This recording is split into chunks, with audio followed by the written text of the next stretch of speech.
Je vais vous donner justement la parole là-dessus, vous donner l'occasion de défendre ou pas les supporters qui ont fait ce chant-là et qui l'ont aussi écrit. C'est notre pour-contre de cette semaine. Supporters indéfendables.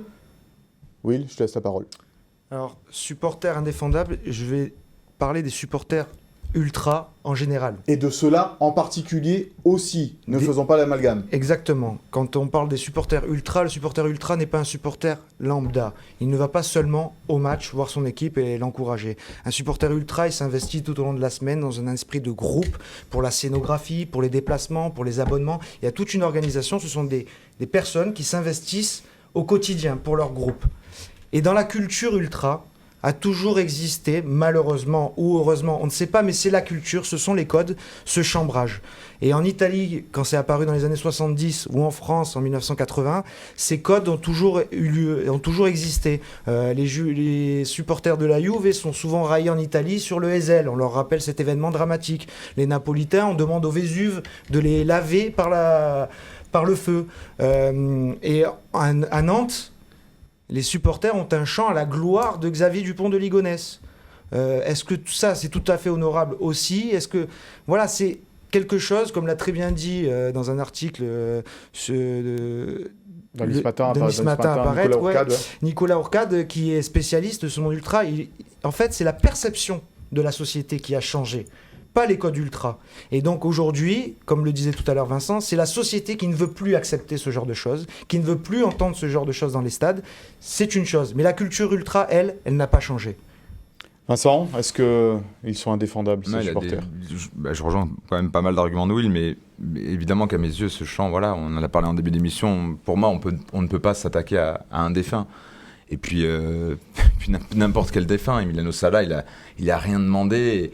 Et sa famille je non pense, plus. évidemment, et puis surtout, je pense aussi à tout, évidemment à sa famille, je me répète, mais aussi à tous les Argentins qui ont porté le maillot de l'OGC Nice, qui doivent aussi se sentir salis aujourd'hui. Et Dieu sait si on a eu une relation particulière avec ce pays. Je pense à Darius Vitanic, je pense aussi à Walter Benitez, qui lui était juste devant. C'était dans son dos. Au moment où on entend ça. Moi, j'aurais bien aimé nous voir, peut-être en Argentine.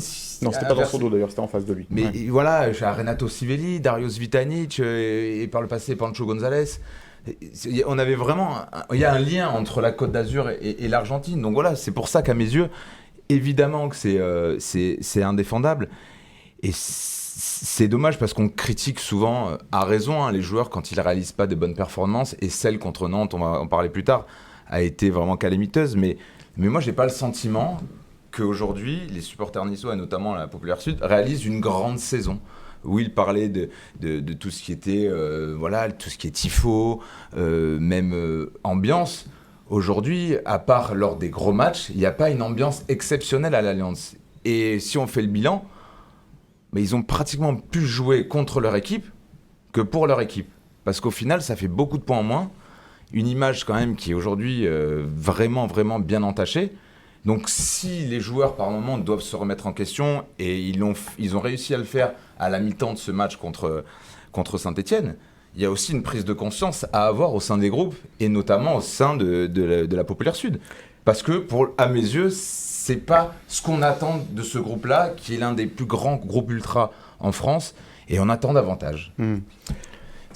Oui, Maurice. Non, mais c'est peut-être le bon moment pour le club de revoir un petit peu, de discuter avec les supporters pour redéployer une nouvelle stratégie. Je pense que c'est le bon moment pour le club, parce que des choses qui ne sont pas belles, on peut tirer des conclusions et essayer de travailler pour essayer d'améliorer.